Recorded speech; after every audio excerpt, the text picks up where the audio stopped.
Hello, this is the Ultra Stealth Raider set, and I can see why so many of you wanted me to review this 2016 Summer Ninjago set first. Officially, they call this a reinvention of the old Ultrasonic Raider, and the similarities are obvious with the color scheme, the tracks out on the edges, and the big wheel in the back, two cockpits in the center, but there are a lot of differences as well.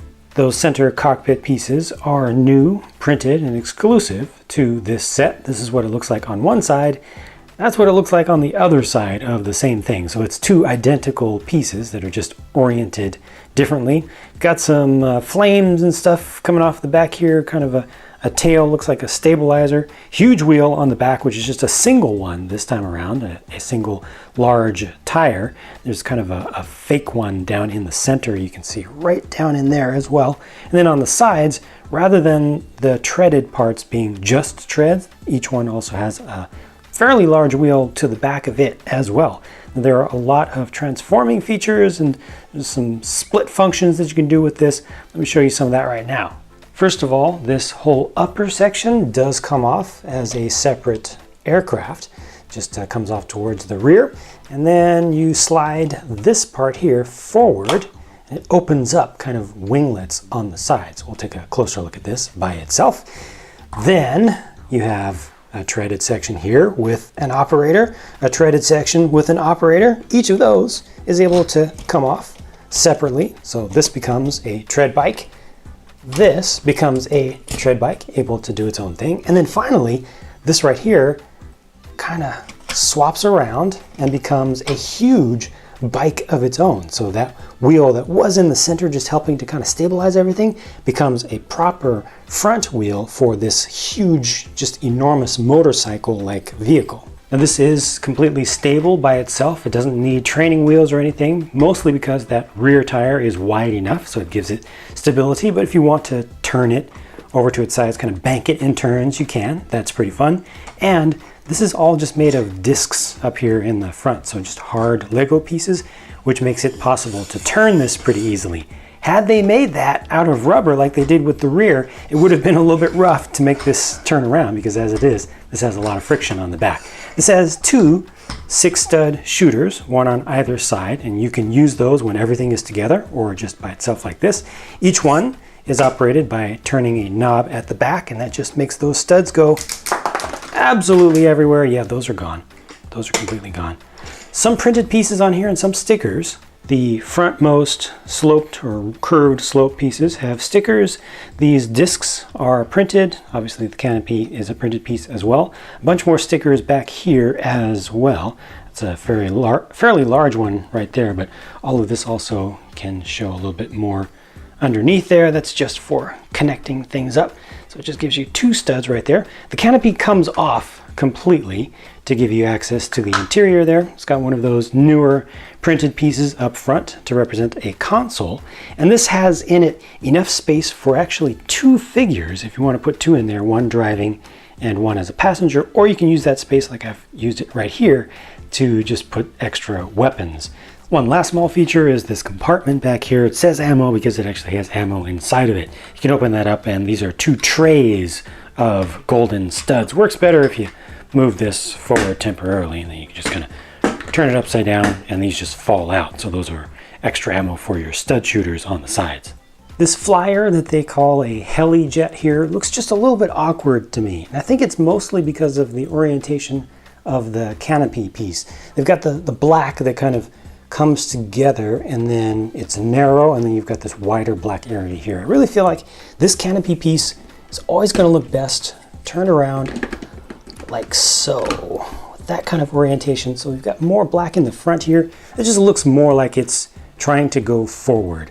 The whole thing is a little bit awkward to me. It's got this really skinny pair of wings that are supposed to provide some sort of lift, I guess. I don't know.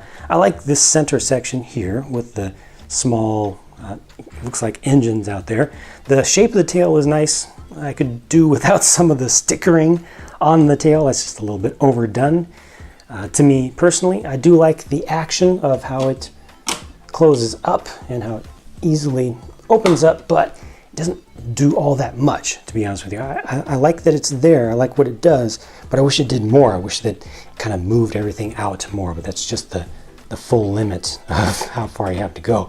And that did use up a lot of pieces to get that small amount of movement. On the underside here, this is also somewhat awkward. This is supposed to be a little jail cell, so you could capture an enemy down there, just as a figure, and basically just open this up, just throw them in any kind of way. I guess you should disarm them. You never want to have a prisoner with weapons, and that's it. So you can carry them along. Play value is good with that. The implementation of it, how it's actually done, what it looks like, is odd to me, just because there's a big old hole on the side of it, and it just doesn't feel like it fits in to the look of the thing. So this entire thing to me is awkward in many ways. I do like the interior. The interior is nicer than any of the other sections. That's a sticker piece right there. Plenty of space, again, for 2 figures in total. It's got 2 control sticks, so this is my favorite area of this. That leaves behind these 2 tread bikes, and these I think are pretty perfect. They are very, very rugged looking, but yet they look sleek because they use the larger sprocket towards the rear there, so it still has that nice angle to it, which kind of goes well with the position and size of the rear tire. You can kind of lean these side to side, and they use the little rubber tread insert pieces, so this always has traction, even on very hard surfaces. And the treads themselves are a little bit loose, so there's not a lot of friction. So it just works. It just rolls along and it's stable. Each of these has a spring-loaded shooter on the side. You can angle that up and down. A little bit of kind of suspension action here. That's good. I like the gold parts on the front. And just, these are mirrored builds, so nearly identical, just different, left side on one is the right on the other, and they changed out some of the colors for Jay and Kai. I also feel like the driver positions for each of these looks good. Got the printed exclusive tile piece there on the front and a little bit of color coordination. Each one features the figure very well, and there are a couple of clips on the sides to hold on to weapons if you want to use them, but you can leave the big katanas in their scabbards on each figure, and there's enough room for them to fit down behind there. So this is just, it's nicely done. It's simple, but it works well. When you're ready to put everything back together, just go ahead and do the small transformation here to get this at the right height. And then you can slip each of the tread bikes right in with the axle that does not pull out on the wrong side. So it's got the right amount of friction there. And then just close up the wings on the heli plane thing, heli jet, and slide that right in, and there you go. It's all locked up. Now this is ready to roll, just like this. On the bad guy side, this is the Chenosaurus. It's Chen's personal steed, his mechanical beast thing. It's kind of like his horse, except it's a dinosaur. Except it's a robot, but it's not. It has the ability to shoot with a couple of shooters off on the sides, which look like they're supposed to be crossbows, but then there's the very obvious spring-loaded shooters there. It's got chainsaws, a chainsaw on the tail, chainsaws for arms, stubby little arms like a T-Rex. I have to say I don't like the look of this thing, but it does seem very fun to play with. It has a lot of articulation. You can move the front arms around, you can move the tail around, you can even kind of curl it under like that if you want to. The head can be moved up and down. You can open and close the jaw. I think it looks a little bit better with the mouth closed than it does with it open, just because of all this flat space on the front. I guess that's probably the main thing that I don't like the look of, is just this here. So I would probably build that a little bit differently, customize that, and that'll make me feel a lot happier about it.